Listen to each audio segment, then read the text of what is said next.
নমস্কার বন্ধুরা, আমি ডক্টর শুভেন্দু মাঝি, সার্জিক্যাল অনকোলজিস্ট, কলকাতা থেকে। আমরা দুটো টেস্টের নিয়ে কথা বলবো, যেটা করালে আপনারা হয়তো বুঝতে পারবেন খুব ইজিলি যে আপনাদের মধ্যে ডিম্বাণুর ক্যান্সার বা ওভারিয়ান ক্যান্সার কোনো লক্ষণ আছে কিনা।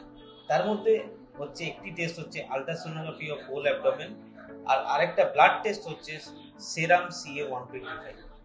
এই দুটো টেস্ট যদি পজিটিভ থাকে, মানে সেরাম CA-125 যদি অনেকটা এলিভেটেড থাকে, বা আলট্রাসোনোগ্রাফিতে আমার পেটের মধ্যে ডিম্বাণুর মধ্যে কোনো সিস্ট বা কোনো টিউমার 6 থেকে 7 সেন্টিমিটারের বেশি থাকে, এবং আপনার বয়স যদি 40 থেকে 45 বছরের ঊর্ধ্বে থাকে, এবং আপনার যদি সিমটমস এরকম থাকে যে আপনার গ্যাস হচ্ছে, অম্বল হচ্ছে, পেটে ব্যথা হচ্ছে, পেট ভার লাগছে, খাওয়ার পরে ভালো লাগছে না, ওজন কমে যাচ্ছে, হাত পা লিকলিকে হয়ে যাচ্ছে, তাহলে কিন্তু বুঝতে হবে যে বোধহয় আপনার ওভারিয়ান ক্যান্সার হয়েছে। ধন্যবাদ।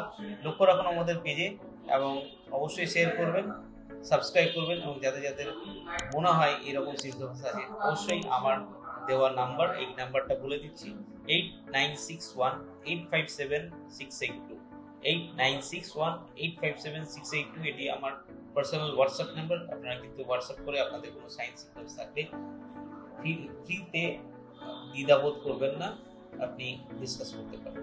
ধন্যবাদ।